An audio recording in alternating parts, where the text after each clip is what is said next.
take shots, and we'd hang by the streetlights naked. My resume includes being married 4 times. And I saw the look in her eyes.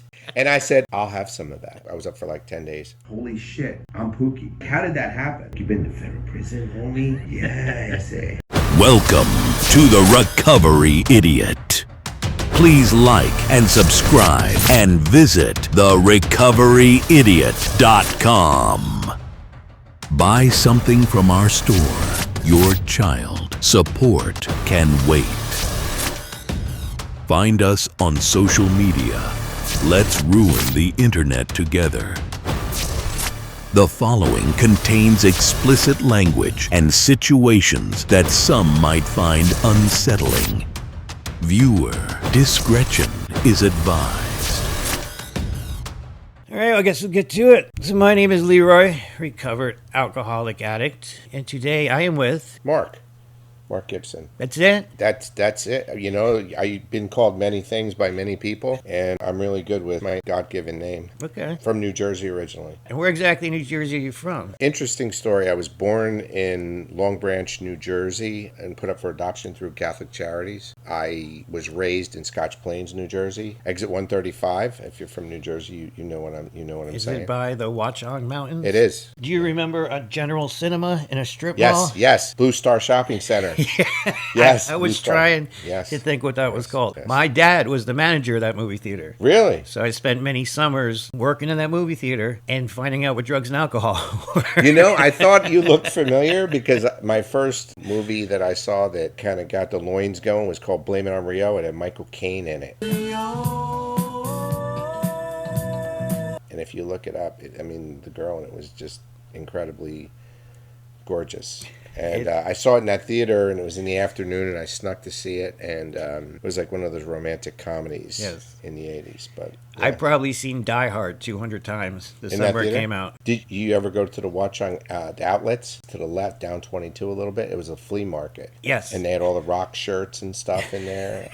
I would smoke like big fat doobers. Mount St. Mary's was the school, right? Down 22 there. It was called Mount St. Mary's. And I used to smoke marijuana and go into the flea market and get Ozzy Osbourne shirts and Van Halen and stuff. I always say that recovery is a small world because at some point, almost all of our lives intersect. My sponsor was in the same jails in Jacksonville. When I moved to Jacksonville, I got to go to jail. Really? So, everything just connects. But when I saw on Facebook you're from Scotch Plains, I figured I'd have to ask about the Blue Star.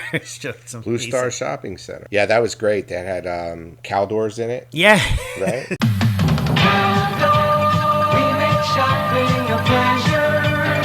It's Caldor's pre-Labor Day sale with fantastic store-wide savings for everyone. Right now, the Sanyo microwave oven makes cooking a snap for only $197. There's a Radio Shack, too. Radio Shack. What else? Pathmark? I think ShopRite. ShopRite. I've not thought of Caldors in about 20 years. Caldors, right? During Caldor's fantastic pre-Labor Day sale.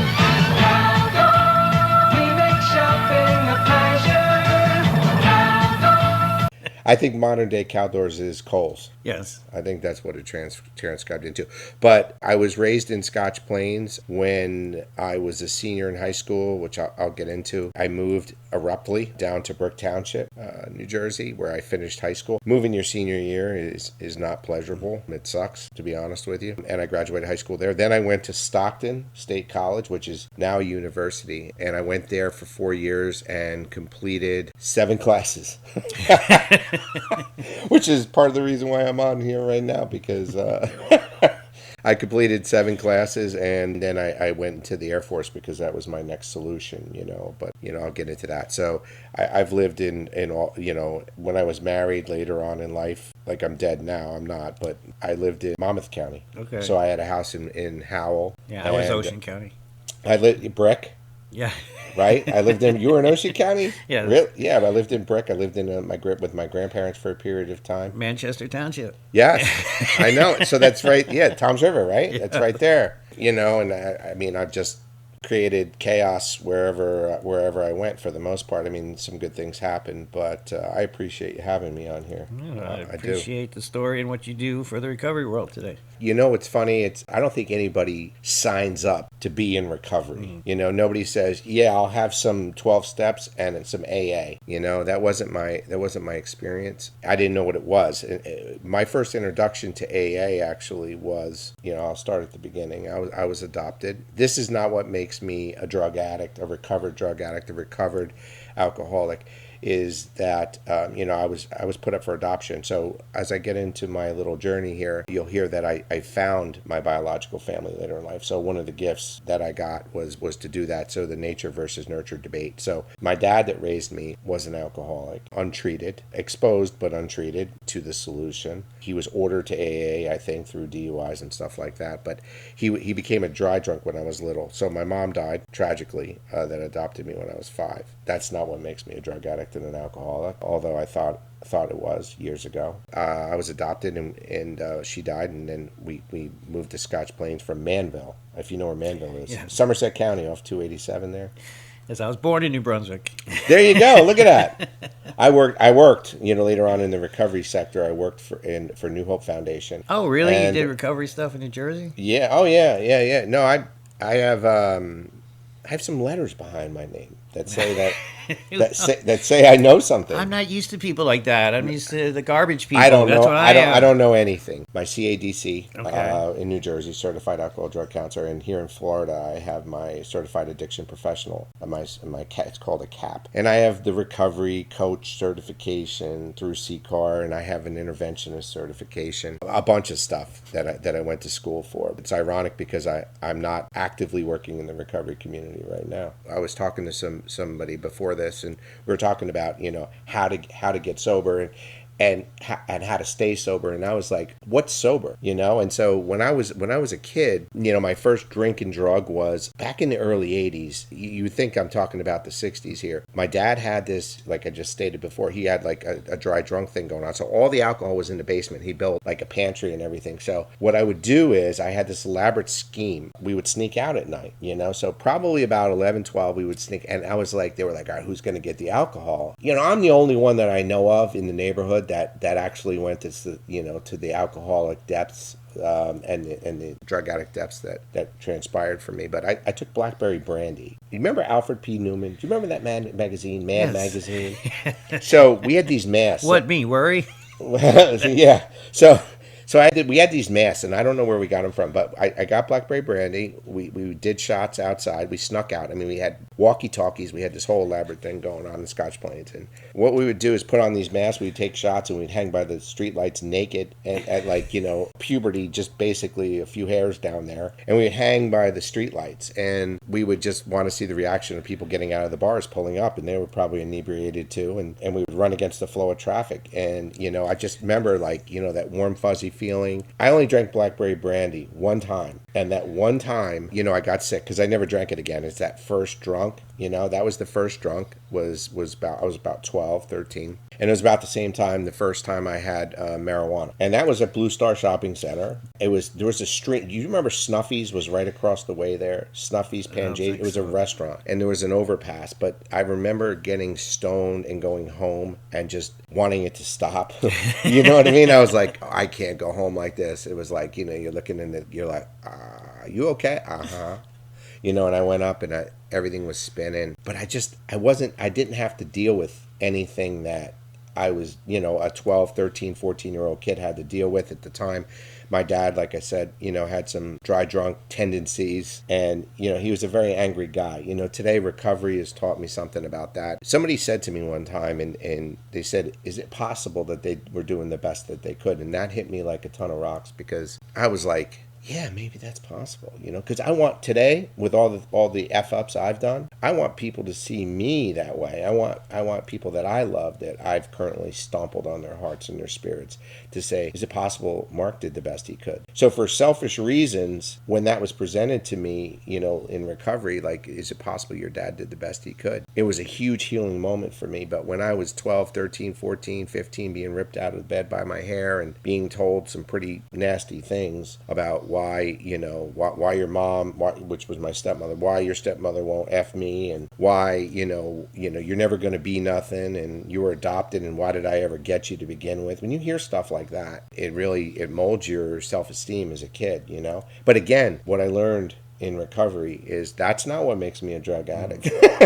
Because there's people who had those things happen to them and they did not become that. No, they go on with life. They go on with life. So when tragic things happen to people, death of a parent, being physically, emotionally abused, which I consider myself that today, not sexually, but physically and emotionally, that's not what makes me an alcoholic and a drug addict, a recovered one, It's what I thought. It's what I used to fuel my use for a long time. Well, if you had this happen to you, you would do some of this shit too. You would destroy your life on purpose. But what I learned later on was the physical allergy, the mental obsession, and the spiritual malady. Like all these terms were presented to me. But what's funny? When I talk about recovery, I'll say this. There's stages for me. I think there's stages for everybody, but you invited me. I'm going to speak on me. The first stage is I have no friggin' idea what I am, and I have no reason in the world to want to solve it. So I don't know I'm a drug addict and an alcoholic, and I don't want to solve it. I like the things. I like it. It's fun till it's not fun, and even then, I like it because it fuels my self-pity even more. So I'm just going to continue to do that. Then the second stage is maybe I have a problem. I still don't want to do nothing about it. And the third stage is I definitely have a problem and I don't know what to do about it. I lived there for a long time, because my first meeting was 1996. Again, my God. Yeah. What was that? Does that make me old? Well, I remember what I was doing in 96. What were you doing? I wasn't going to meetings. I was still living the life. I was still partying. I don't even think I experimented with the good drugs in 96. How old are you? 48. Okay, so I'm 57, so we're like 8 years apart, something like that. Hey, don't get me wrong. Now I think about it. By 96, I was expelled from high school. I was arrested several times. But I was maintaining. I always had a job, and I had a place to live. So to me, that was the level of success. My level of success is if you go to sleep at night in a bed, you have a car to drive, and you have a girl to bang. What else do you need? Everything else falls in place. That's it. You have like a checklist. Yes. Right? And my checklist, like college, like I told you, I completed 7 classes in 4 years. Doesn't everybody? I didn't see anything wrong with that. Looking back on it in college, I would hang out with different people every night. So like the people I hung out with on Monday getting fucked up with, they were studying on Tuesday night. So that's why they weren't available. But I was available. So I found another group on Tuesday night. And then Wednesday night and Thursday. And before you know it, you're like, a lot of people and it's feeding your ego and you're popular. Or so you think. You know what I mean? But then they're graduating and you're not. And they're getting serious girlfriends and they're getting married and then shit's starting to get bad. Like, wait a minute. I don't have a career, That's what the military served for me because I went into the military during Desert Storm because I wanted, I've always felt like I want to belong to something. You know what? AA meetings, NA, DAA, CA, all the A's, okay? I probably should go to some sex meetings as well, but I'm not there yet. The bottom hasn't hit yet, but it's coming, I think, soon at 57. Takes like 6 Viagra now just to, have any kind of fun, but that's another episode. I went in there and I was just like, I did the steps in 5 seconds in 96. What happened was crack cocaine. That's a bitch. Weed, I could stop and put it down. Alcohol, I could stop, I could put it down. Powder, I could stop and put it down, but was a little harder. But crack, that mental, like, forget it. I couldn't do it. You know what I mean? And I had student loan money to burn at that time. The first, I dabbled with everything. In college, I never did crack cocaine. But crack cocaine was my drug. I don't say DOC. I say drug of no choice.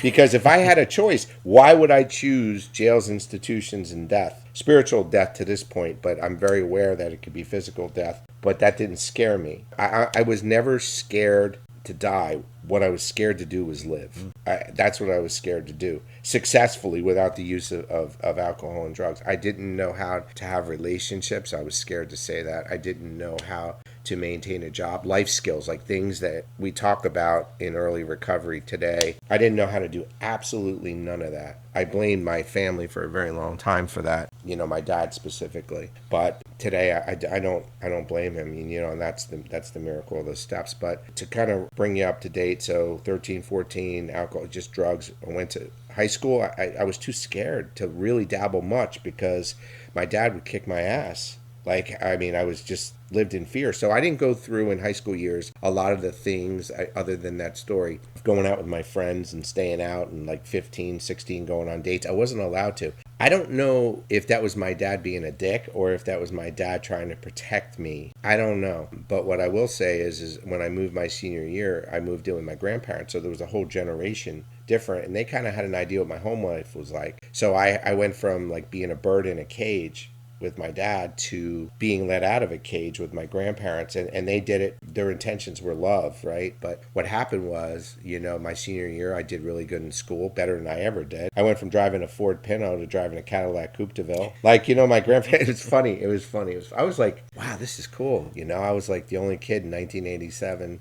There was IROC Zs and Mustang GTs, and I had a Cadillac Coupe de Ville and was wearing the Cavariccis and the, whatever those Capizio shoes, and going to Joey Harrison's surf club and Club 35 over there on the bridge going across the parkway, and just vanilla ice in it, and doing Jersey Shore before there was years before Jersey Shore, you know what I mean, GTL in it, and I still, though, it was under wraps. But when I went to college, when I went to Stockton, I pledged a fraternity in my first semester. And again, I felt in recovery, that feeling of belonging. So my identities have been a fraternity DJ, an Air Force airman. And then, as we move on here in this journey, was working as a professional in a substance abuse behavioral health community. Those have been my three identities they meant the world to me. All three of those identities. When I was in college, being in a fraternity was just, I felt like I was loved unconditionally.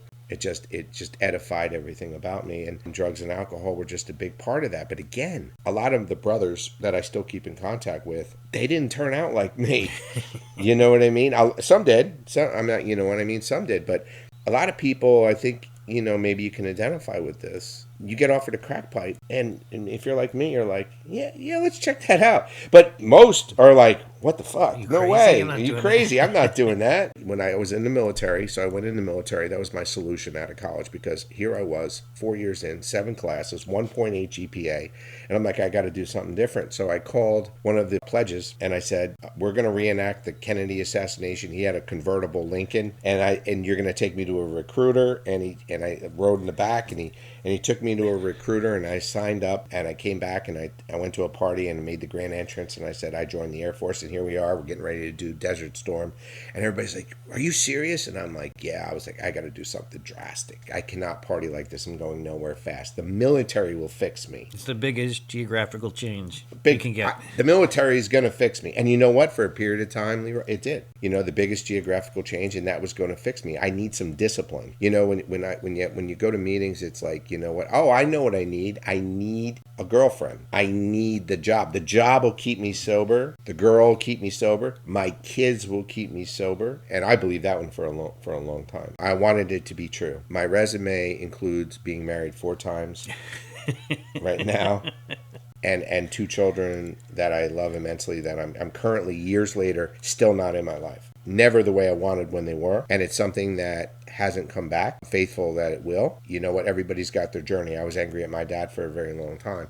But I went into the military, and it worked. It gave me purpose. It gave me discipline. It gave me goals. It just organization. It was just really good decision. When I chart the top 5 best decisions in my life, it's in the top 5. Having my children was in that top 5 too, even though they're not in my life right now. But when I was in the military, I always say, when I get to share in recovery environments, I'm a fast riser and a hard faller. And that's who I am. When I get focused on something, I do really well at it. And when I'm good at it, now here's what I'm not good at. Don't ask me to build anything.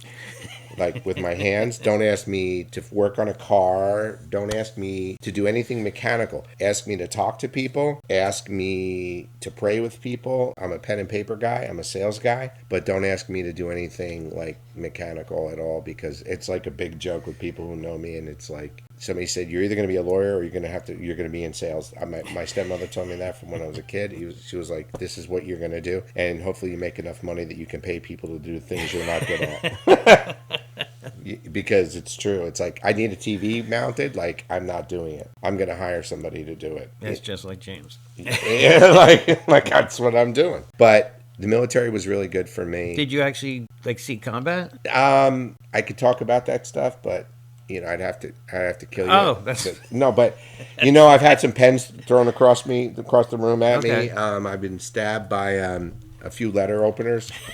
But that's about it. But I got a sense of belonging. And I went in, and so I met my first wife in college. We have a daughter together. She's actually, the day after Christmas, she's going to be 31 years old. And she has 3 children. So I have 3 grandchildren that I've never met to this point, which is incredibly heartbreaking, and I'm hoping that changes someday, and I pray about it. We have healing in our own time, and I'm there with that. I also, I met her, and I wasn't ready to be married. I'll say that. The pregnancy was not planned, and I did not behave like a married man. I did not behave like a father, like I wanted to be. I just wasn't. I went out all the time. I cheated on my wife. And that was my story. I was 24 years old. And no excuses. That was my story. Wife number 2 came along, and we were dating like less than a month, and she got pregnant. I met her. I was waiting tables. I was in my addiction at this point. I have a daughter. She's 27. I delivered her. Her mom was a granola girl. I delivered her in my bedroom. Oh, we saved the placenta, and she's just she hasn't been immunized, and there was a lot of things today that's kind of hip and cool, but at the time I was like, what, and she's 27 now. Something really cool that recovery gave me, I kept a journal for both of them since they were born, and I got to give my older daughter one at her wedding, and my other daughter during the pandemic, I actually got in a car and drove. I hired a private detective, and she didn't want to see me, but I gave her hers. Kind of described my feelings, and it was just like a really cool gift. I text my daughter, my 27-year-old, every Sunday. She doesn't block me, but she doesn't respond. If there's one thing missing in my life today, it's my children and my children's children. That's it. I know some of that is meant because they're in pain, so they want me to be in pain. And it's kind of like my cross to bear, so to speak. So I bear it. But I don't use it as a reason to destroy my life anymore. And there was a period in my recovery when I did that. I was like, kind of like the 9th step, the amends process. I remember the first time I did amends, I knocked on my wife number 2's parents' door, and they told me to F off, and I went out and got high immediately. I was like, that's it. I'm done. Because I believe that, that there was an attachment to the outcome to that, when it's more about the action of humility in that. And I really struggled with that. But so the first marriage ended relatively quickly. I was in the military, and I figured the geographical cure. We were both stationed. I was stationed in New Jersey. I was stationed at McGuire. Active duty. And I would go out with my college buddies all the time. And she went home to mom. That's how we dealt with conflict. That's how 2 24-year-olds dealt with conflict. She would go home to mom when she was pissed off at me and say, I'll see you next week. I would go out with the guys, and, it didn't end well, and my daughter was an innocent bystander. So we separated. So I got stationed at a nuclear weapons school in New Mexico. That's where crack was introduced to me. Not in the school itself. I want to be clear about that. The Air Force does not condone crack use, and I have a prison sentence that will support that, which I'll get into. But I went to New Mexico, and she just didn't come. I can't really blame her. She was scared. You know what I mean? There was no drugs at that time, and there was no marijuana. There was no nothing. It was alcohol. So I know alcohol is a drug. I understand that. Lots of drinking, though, at that time. So I was in New Mexico, and I was angry, and I went on this self-pity. No exposure to meetings. That's where that happened. So we're circa 1994, 1996, and I was hanging out. So you remember the show Melrose Place? Yes.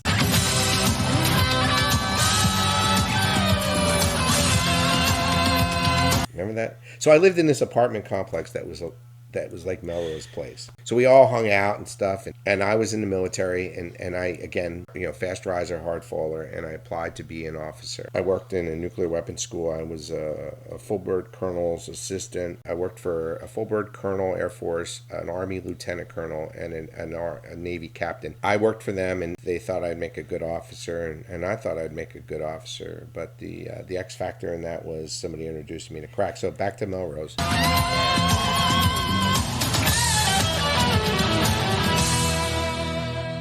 So I'm hanging out. I'm at this apartment complex, and we're just partying. And there was this converted supermarket across the street in Albuquerque, and it was called Midnight Rodeo, and it was like a club, and it was country, and all around it was all line dancing and stuff. So I was in a fight with my girlfriend. I went over to a girlfriend's. She weighed about 250. I lie to you not. And this was my introduction to crack cocaine. And we're sitting down and I'm complaining about my girlfriend. We're doing shots of Absolute. And she's like, watch this. She was in like this blouse and these shorts. And again, 250, right? But she's like a dude. Like you could talk about whatever you wanted. Like one of those girls, you know. She wasn't a lesbian. She was just a girl you could tell anything to. She goes, I want to show you something. So she pulls out this pipe and you hear the cracking, you know, like it goes, and it's yellow. You know, the crack is yellow. And you know, and if you smell crack before, yellow crack. I didn't know what it was, but I was like, that's yellow. She's like, watch this. And she goes over and she does 250. She didn't blow anything out. She does a handstand against the refrigerator, which was the most amazing thing in the world to me. And she stood up and she blew the smoke out. And I saw the look in her eyes, Leroy. And I was like, I'll have some of that. I just, you know, I said there's 5 things in my life that changed and altered the course of my life forever to today. And that was the moment.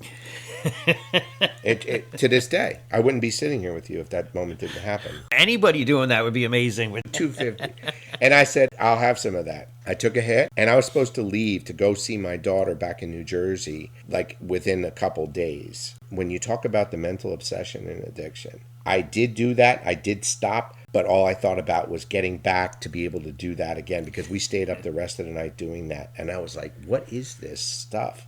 And nothing has ever affected me like that before. The funny thing about crack cocaine for me, it makes me everything I'm not. So this, you know, this outgoing person, this person who can, like, I'm like, you know, I can't be on this thing. I can't speak. I can't do it. Makes me the complete opposite of who I am. Yeah, I want to have sex but can't. Even though today at 57, I want to have sex but I can't. Same thing. Yeah. Go ahead. Me and my friend were in a hotel room buying drugs for his friend who was a professional model. fucking beautiful. And none of us even attempted to bang because we were doing crack. And like, I think that's when you cross the line when you're with a hot girl and you don't think about sex because you're just thinking about crack.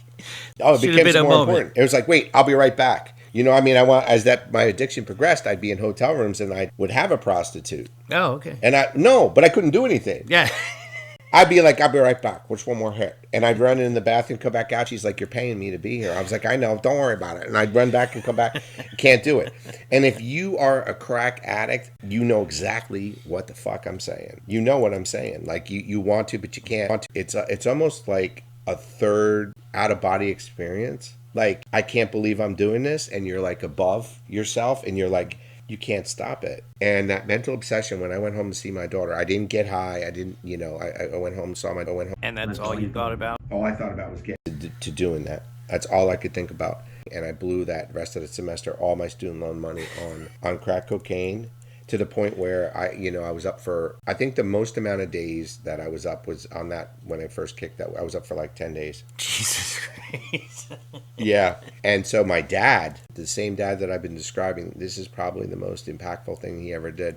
He flew out because he got wind of my condition, and he flew out and he came through with like SWAT team from APD, Albuquerque Police Department. And I had 2 people, like, they were living in my living room, and I was living in the same Melrose place. And I woke up and there's 2 police officers over my head, and my dad, in you know, this is my dad. He's like, get up, motherfucker, you're going to rehab. And that's what he said. And I looked at him and I said, fuck you. I was like, I'm not going anywhere. And he called the NA hotline and he brought me to he got it was an older woman. So here she is on a 12-step. I didn't know what any of this was, right? She shows up with her kid. She's probably at the time 50, and she shows up with her kid who was like 12 or 13. And they're like, we're going to take you to an NA meeting. And I was just like, what's NA? I was like, what is that? So we go to this NA meeting. And everybody's giving everybody hugs and shit. And I'm like, what? And I sat there and I looked at the 12 steps on the wall, and I did them all in that hour. All 12 steps. I said, I don't have a problem anymore. Mm-hmm. I said, I'm powerless. Yeah, because I'm here. I said, I said, I believe in God. I go to Catholic church, right? Step 3, made a decision. I made a decision. I did all the steps in my mind in 5 minutes. And I was like, I'm good. It was so scary because it was like there was this cult of people that I was like, why didn't I hear about this stuff ever? And it's so weird because years later, here we sit, and it's weird in different states and the different fellowships and how I can go anywhere and go to a meeting, and it's totally different for me today. But at the time, it was so scary. And I remember going, and it was like, yeah, you know, one day at a time, and basically you're going to have to do this for the rest of your life. And I was like, what? I was like, so remember I told you about the phases in my journey with addiction. So at that point, maybe I had a problem, but I had no idea what to do. So wait, I put $1 in the basket and I'm going to be good? Is that how this works? And we're going to talk about our problems. So instead of seeing a therapist, I'm going to just come in and listen to your drunk or drug-a-log. I'm going to share a little bit about mine. We're going to have some laughs, and my quality of life's going to come back. And that's what I believe to be recovery. As long as I went to a meeting, that was my insurance ticket, and I was able to stay sober by just, you hear in a lot of meetings today, don't drink, don't use, go to meetings. I wish to God that was true, but it's not. And I think we're hurting a lot of people by saying that.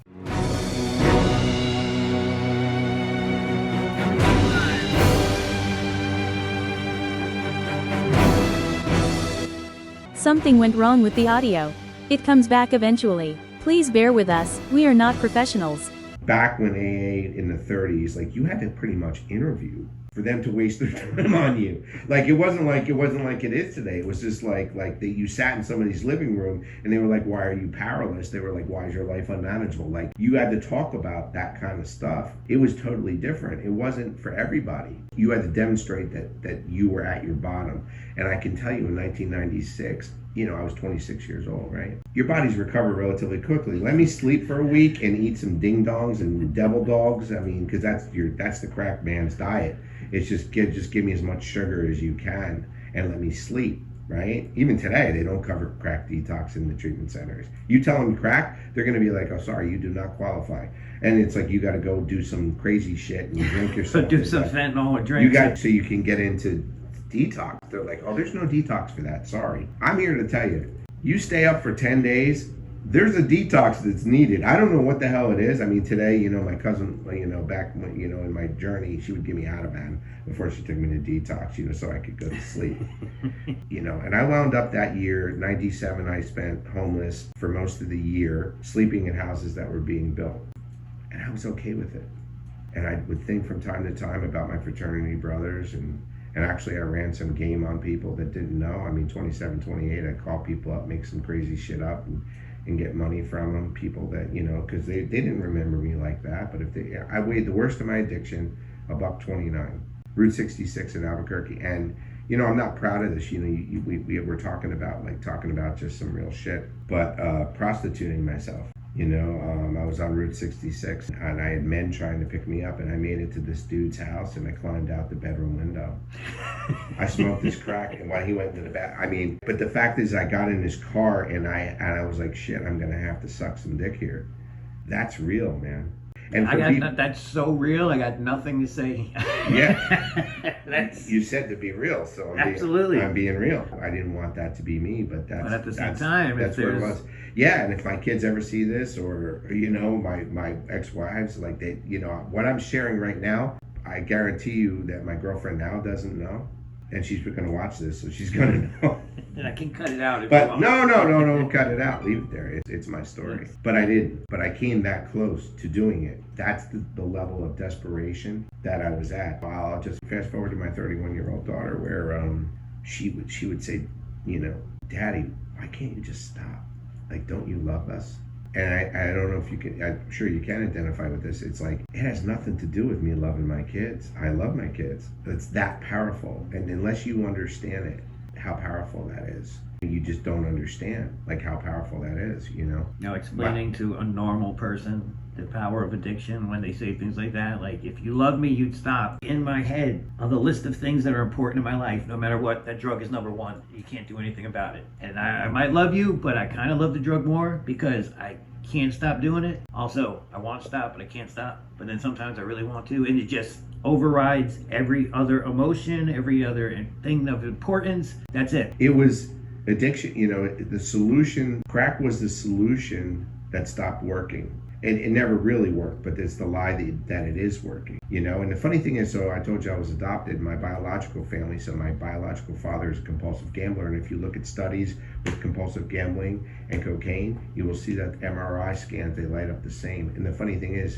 gambling is a process addiction, like food and sex, and crack is a substance to it. But the MRI scans light up the same. Like I gamble now, but I don't sleep in houses being built. Like I don't, you know what I mean? Like my electric's not getting shut off. I'm not pawning my CD collection. I was a DJ. Like for me, that's like life, and I had like 500-600 CDs, and I was just like taking them to the store, $5, $10, whatever. And I would just watch it dwindling as I was lighting the pipe. And I was just like, what's going on here? And it just was not good. So the first time I got serious, first time I smoked crack cocaine was 1996. The first time I got serious about stopping from 96 to 2003, I wanted to manage it. So I would put blocks of time together. I would go to some meetings. I would pick up chips. I would go to speaker meetings. I would go to where you couldn't get to know me, where I was not sharing like I am on a podcast of how close I came to sucking some dick.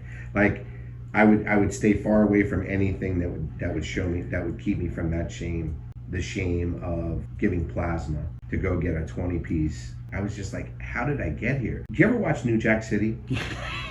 I brought along a person to check the ballistics. Come on.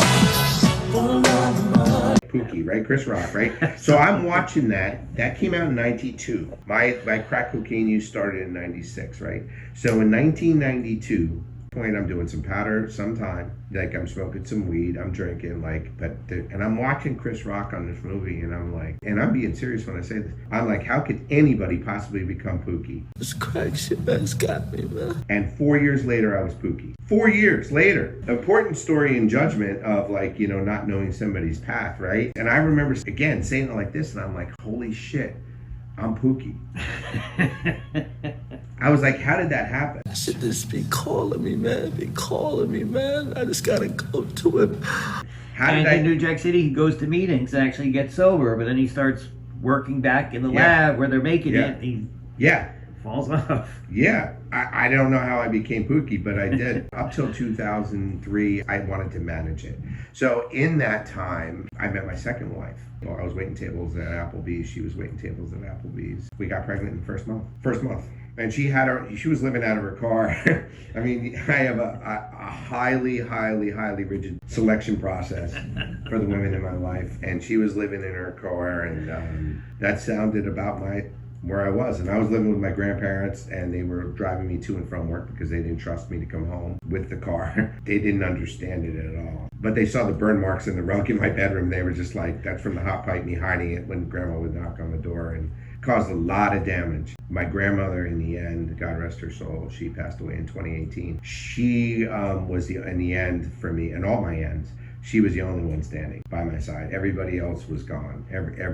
I shouldn't say everybody. My cousin was, but in 2003, I decided to do some things different, and that involved, meeting my third wife, who I went to college with. We were just friends then. We were together for 10 years. She was a codependent, and she wanted to save me, and I was ready.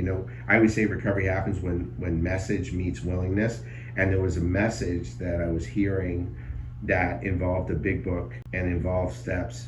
It involved inventory. It involved doing some things that I was never willing to do. And she came into my life, so I had a really strong support system. So message meets willingness kind of occurred, and I had a safe environment. Something happened. I got clean and sober for 7 years. I went back to school, finished my degree, and decided that I wanted to work in behavioral health. And you being from New Jersey, and I got a job. She was like, just get a job in rehab. And I went to 13 treatment centers as a client at that point, and I was like, they would always say, you'd make a good counselor. And I was just like, fuck you. I was like, no way do I want to do this for my life. And the funny thing is, I got a job working at New Hope State Mental Facility And I worked on the adolescent unit, and I remember the first day, one of these kids said, "Oh, I'm just going to tell them you grabbed my dick." And I was like, I was scared. $9.50 an hour. 2003, babysitting these kids. And I walked in, I ran in, I was like, I told my boss, I was like, he said that I'm going to, what he was going to do. And she said, welcome to treatment. I was like, the other side. I felt fulfilled. Like, I was like, I felt, you just kind of like you curl in bed with the covers and the pajamas feel right. And I felt right. Like, I felt like, wow, this is great. My girlfriend, who became my wife, she's not an addict, but she worked in the industry as well. And she's like, I think you'd be good at this. And I went back to school and I got my degree, got my certification. But you said 7 years. Yeah. So what happened after 7 years? Huh.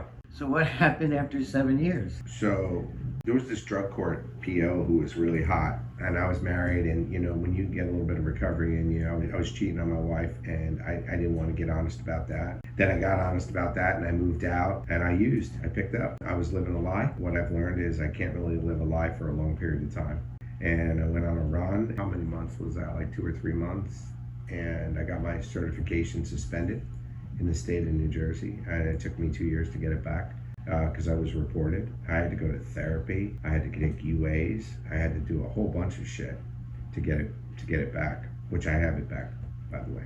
They said nobody usually does the work that's required to get it back. I like a good challenge. I really felt that it was my calling. So I got it back. Our marriage didn't make it. We've remained cordial through the years now. But, my daughter came back into my life. They got along so my daughter's formative years, I was around my older daughter, like she was around. I got her in the summer. It was good. I lived in an Oxford house before we bought the house. I lived in an Oxford house in Bradley Beach for 18 months. Great. 12-man house. Great house. I learned how to confront people that threatened my sobriety in an Oxford house because they're democratically run. I learned how to manage finances better than I already did. It was a really good experience for me.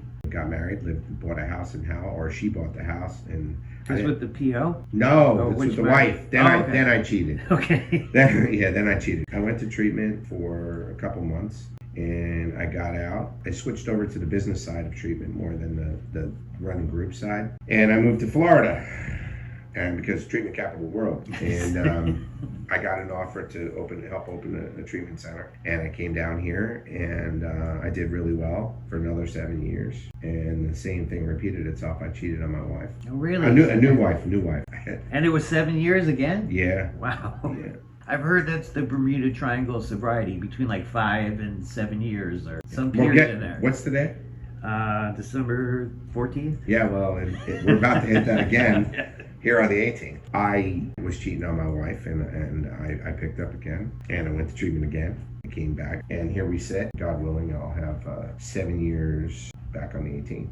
I went back out, and what happened when I came back this time, I had to take a look at sobriety, really look at some patterns I have when it comes to relationships and commitment. So I sold my house during the pandemic, and I moved up to the Treasure Coast, and it's always was a dream of mine to open a sober living. So I opened Metanoia Recovery Homes, which is biblical. Metanoia basically means spiritual awakening. And I opened a men's house, and I lived in the shed in the back. I had it converted. I had no backing, no big fanfare, no big nothing. I started it organically. It was like a dream. It was God said, like, you're going to go to the Treasure Coast. I actually called a good friend of mine. Her name is Whitney. She was running FAR at the time, Whitney Lehman. She said, the Treasure Coast really needs some good sober living, and they need it. We're MAT. And so I used my treatment experience, and we had MAT, we had, an EMR, electronic medical record. I mean, I did it right. We did budget sheets. We did, we helped with resume. We did case management. We were open for 21, 22, 23, 3 years. I got tired.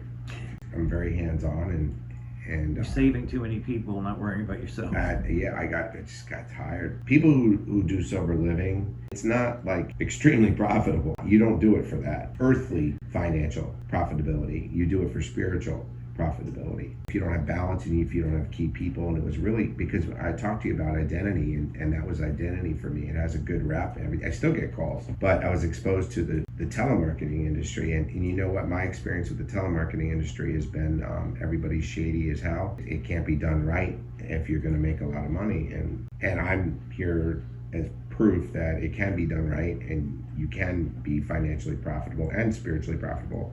I took a leap of faith and I took some cash and I opened up a telemarketing company selling vacations. And I knew nothing about any of that. Actually, nothing. Absolutely nada. Well, how do you even stumble into that?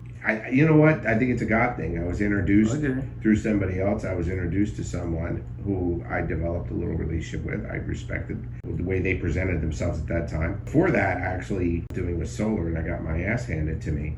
And actually, and this is a true statement, somebody who's pretty big up in the recovery community up in Pennsylvania. I don't know, he came into my mind and it was like, call him, and he's an angel investor, and I asked him for money and he said yes. We went into an initial partnership that failed, got my butt handed to me financially. We had a falling out. Since has been resolved.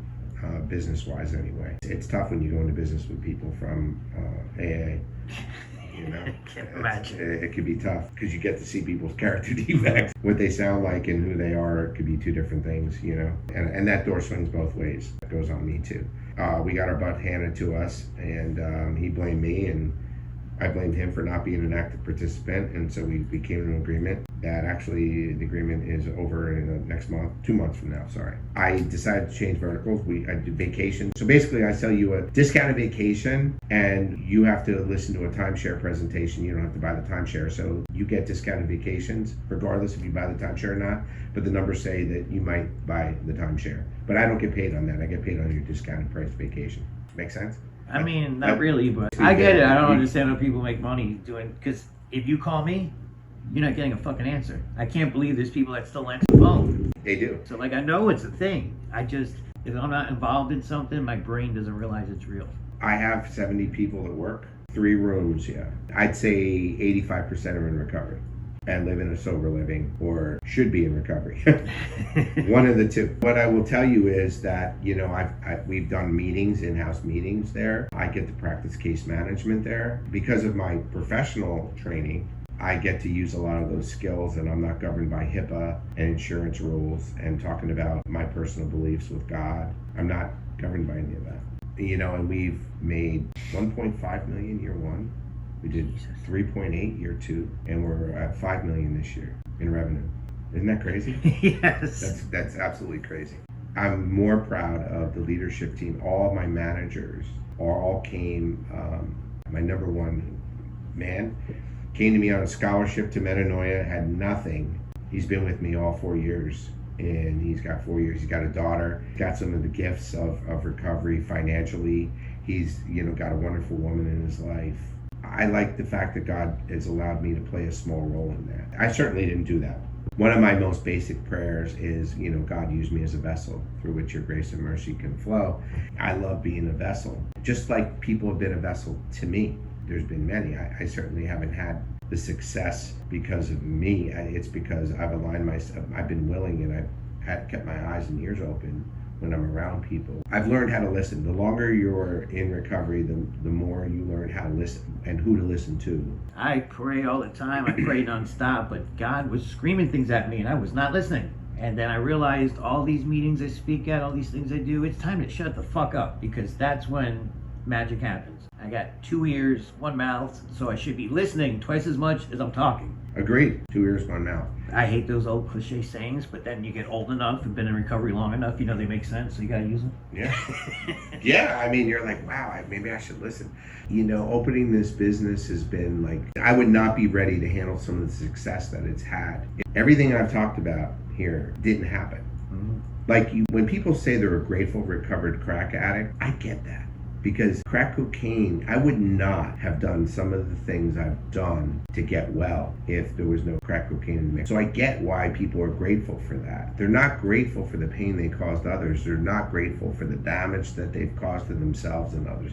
But they're grateful for what they did with the damage. I wish other people would understand that are in my life. but that's not my job to make people, understand that, that the 12 steps inventory, right? Taking an inventory, I get to, so my top sales guy at one of the locations, I sponsor him, and we meet every week, and we go through, and he's on his 4th and 5th step right now. We go through the 4th step, instead of sitting with me for 5 hours straight when he's almost like dying, and then, so we kind of go through, the 4 inventories. We go through the sex inventory, we go through the resentment inventory, we go through the harms inventory, we go through the fear inventory. We pick an inventory, we go through them all 4, and we kind of like process them together. I kind of do it like that. Some people really struggle with doing that and then like sitting there and doing a 5th step after that, as opposed to like, all right, let's talk about these resentments. Let's talk about your column 4 and your resentments. Okay, now let's go to your side of the street. While they're doing it, maybe that's wrong, but it seems to work with people I work with. They're like, oh wait, okay. And then they can go get quiet after that. When we're done with the 4 inventories, like we're on a relationship now. I'm like, I don't want to know every girl you banged. I want to know. The whole point of the sex inventory is the pathology of your relationships. And Lord knows there's pathology with mine. It was huge. It was instrumental in mine. And the amends card on the 9th step. Did I leave anything out? I always think I'm being thorough, but when I say, did I leave anything out? When I'm doing amends, like I learned a whole bunch that I imposed on them that I had no idea. There's a lot that pop up over time. Right? You start remembering. Yeah. How did that make you feel? You know what I mean? Did I leave anything out? And what can I do to make it right? And sometimes it's stay away. Mm-hmm. Far away from me at all times. So you're on your 3rd 7-year stretch. You got this amazing company. You got all these people working for you that are in recovery, that are getting an opportunity that they might have got somewhere else. That's all amazing. But what the hell about federal prison? I can't believe I missed that. Federal prison was the military. So what happened was, and this again goes back to Dan. I was in the military and I relapsed. I told my wife at the time. She told my ex-wife. I told my ex-wife too. So there's husband-wife privilege in the military under the Uniform Code of Military Justice, UCMJ. Once I told my ex-wife, it broke husband-wife privilege, because otherwise I just told my wife and my wife told the Air Force, then they wouldn't be able to use that against me. Because they had 2 people, that opened the door for probable cause. I took a UA, right? So I learned a lot. Now working in treatment years later, it's so funny, and I worked for a lab too. I was director of brand management for a toxicology lab, but this is years later, right? I wish I knew that. I wish I had the information later on. One of my favorite quotes is, Kierkegaard, we live life forward, but understand it backward. They turned me in and I passed the drug test because they tested me. It was like 3 days after I used, right? But then between days 5 and 7, it goes in your hair. So they took a hair follicle, and because of the level, they got a toxicologist to say that I had multiple uses of cocaine. Now, you being in recovery, me being in recovery, I'm sitting there. I wasn't in recovery then. Obviously, I was using, right? But I know enough about recovery. And I'm sitting there, I'm like, so listen, I only used one night, but the amount I used was like $600 worth of crack cocaine. So that's a decent amount of nanograms, right? So my wife's accusing me of all these times that I disappeared that I wasn't doing cocaine. But they said, well, because of the levels that were in your hair, you must have done that all the time. So I was convicted of diverse use of cocaine. And then they went back and talked to everybody from high school that said, oh yeah, he smoked joints. So then I got fraudulent enlistment. Wait. So that's true that when you apply to the Army, they ask, have you ever done drugs? Yes. Yeah, that's true. Wow. Living proof right here. Right here on your podcast. So I got convicted of diverse use of cocaine and fraudulent enlistment. I was looking at 9 years. 9! I was at... Somebody wanted to make... So listen, imagine walking around. So of course I went back to the rooms, right? So 9 years, every meeting, all you could be, you knew what I was going to share. If you were in my home group, you were like, here he goes again. So I can't believe it. I'm looking at 9 years. The very least, I was going to get a year, the most 9. So I walked around before my court martial for a year, not knowing if I was going to go to prison for 9 years or a year, but I was going to go. Like, so you're going? Yes, I know that feeling. You do? That just sucks. Yes. It really does. I got a year is what happened. I got a year. It's absolutely. I got a year. Yeah, for a hair follicle test. But I tell some amazing stories when they're like, "You've been to federal prison, homie." Yeah, I say. And I'm just like, you're not going to believe this. And it's not glamorous. But so I was in there with Scott Reed. You know who Scott Reed is? Oh, it sounds familiar. shoe bomber. On December 22nd of 2001, Richard Reed boarded a plane going from Paris to Miami. What many did not know was that he had concealed an explosive in his shoes. Remember when I was on the plane? Yes. I did his laundry. Yes. Autographs after the podcast. Just line people up. Yeah, I was it. Richard Reed. Yes, Richard Reed, yep. Was he, like, special? Was he a little slow? Yeah, I think so. Because it seemed like a pretty easy thing to do when he screwed it up. And Yeah. then when they had him in custody, he just looked Yeah, he just looked lost. off. He looked like I did after smoking crack. Richard Reed was convicted and sentenced to life in prison without the possibility of parole. I went to Charleston Naval Brig for a year, and I didn't learn after that. You know, that was how I spent 2002. When you go to prison, you don't realize, so all of 2002. So whenever I see like movies, oh yeah, that was out in 2002, I'm like, oh, no wonder why. It just like looks like brand new to me. Like the Angels won the World. I'm a big baseball fan. Angels won the World Series in 2002. I didn't miss much. The Angels won. You know what I mean? Like, I don't think they ever won the World Series ever before or after that. But time is like totally at a standstill. You know what I mean?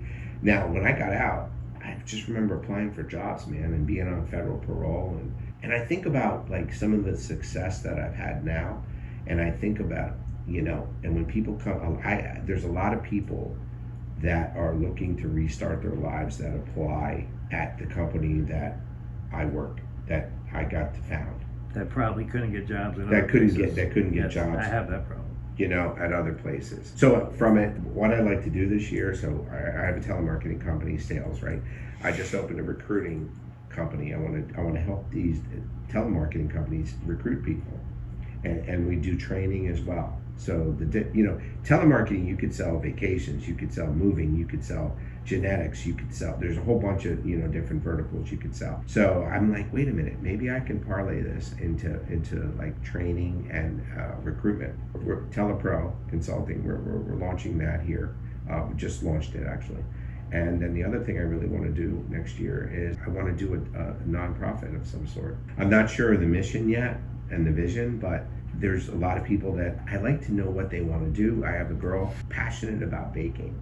She's passionate about cakes and like just pastries and stuff. So I'm helping her start a website and stuff. And I just like, because, I always say reason, season, and a lifetime. People come into your life for a reason, a season, and a lifetime. And if you look at your relationships and my 4 marriages, and, while that's funny, I thought it was for a lifetime every time. Yes. And I know I've sabotaged that, I know I did. But I know that most of them they don't plan on being in the telemarketing, business for the rest of their life. And I like to sit down with them and I'm like, what do you want to be? And they're like, they look at me like I'm crazy.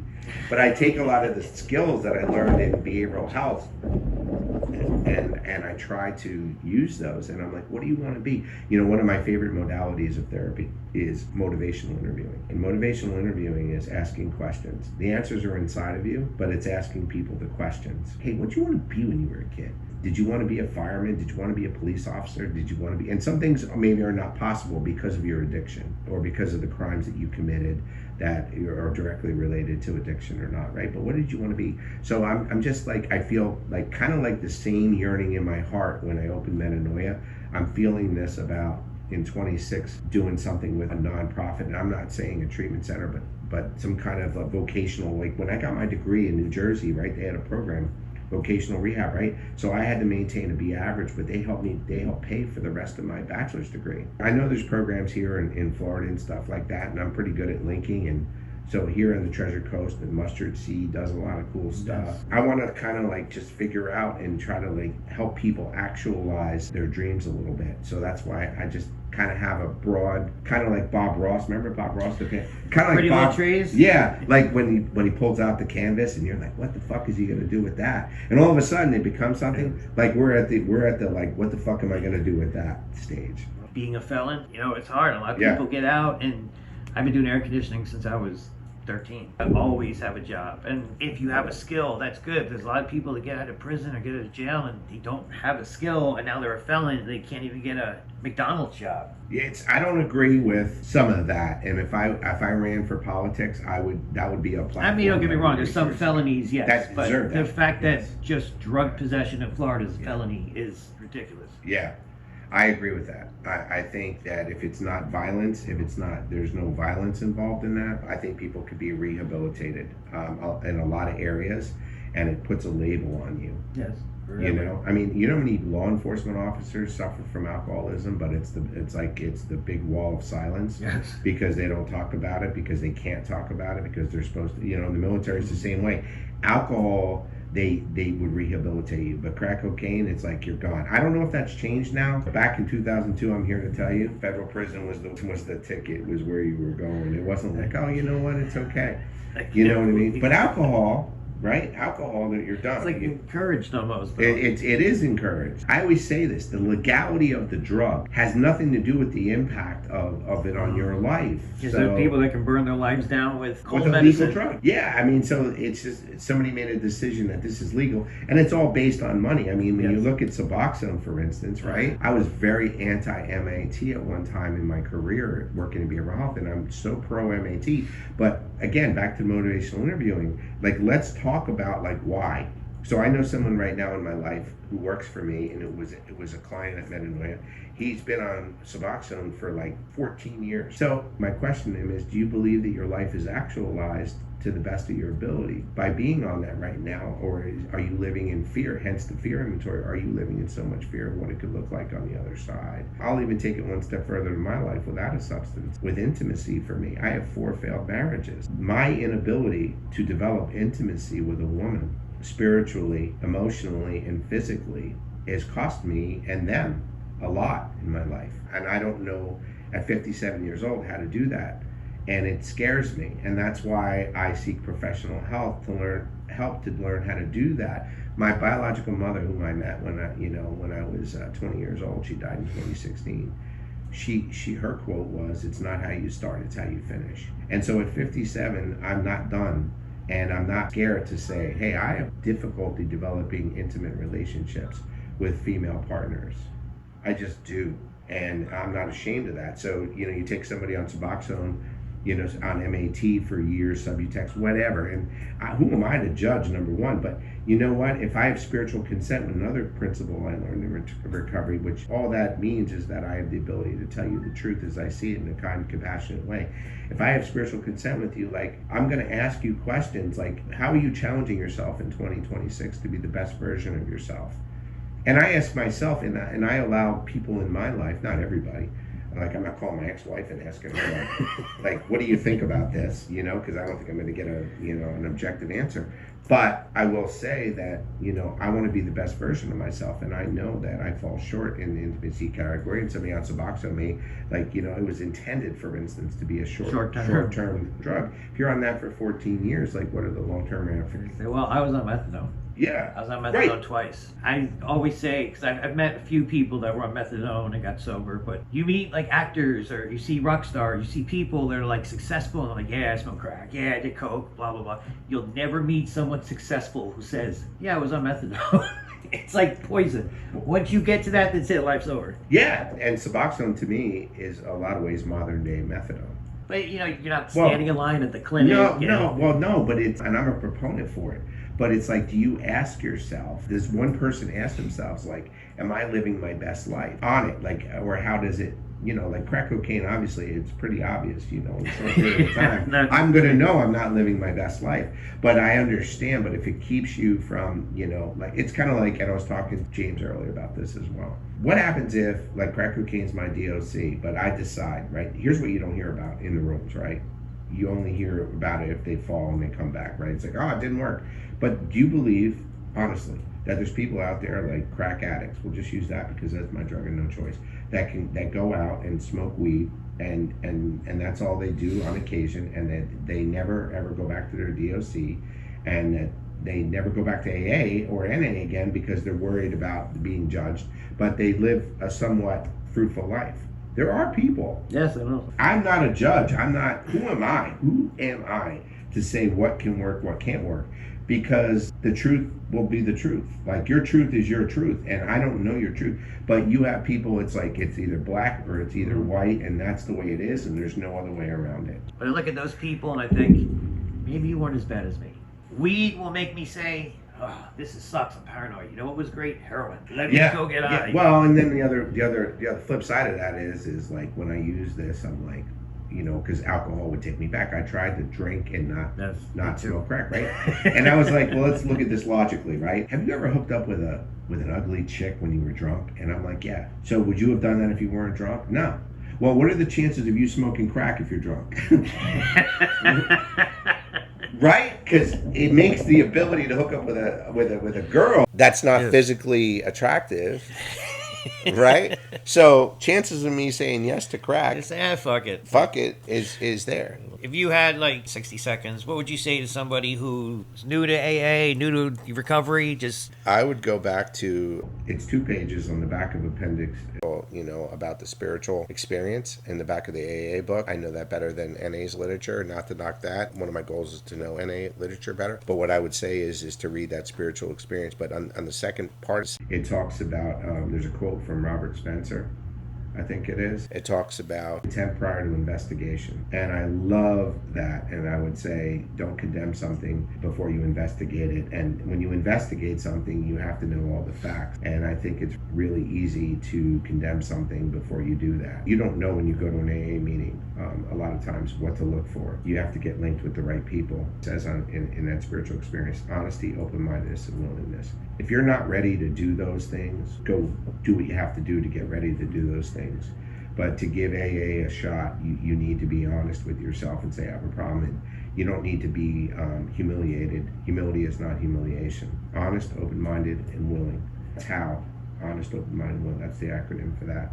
Until I was able to do that, I could not make any significant progress in the rooms of AA or NA for that matter. I'll close with this. I think the world would be a better place if everybody practiced the 12-step program. I really do. I want to thank you for having me. Thank you for coming, Mr. New Jersey. Blue Star Shopping Center, yeah. Yep. So I hope I never see y'all motherfuckers again. When I get out, I'm just gonna take everything one day at a time. One day at a time. That's it. All right. We love you, Pookie. Thank you for watching The Recovery Idiot. Please like and subscribe and make therecoveryidiot.com your homepage to scare your friends and family. Follow us on all the stuff at all the places. When the economy collapses and paper money is worthless, knowing how to suck dick for crack will make you a valuable asset in the new world.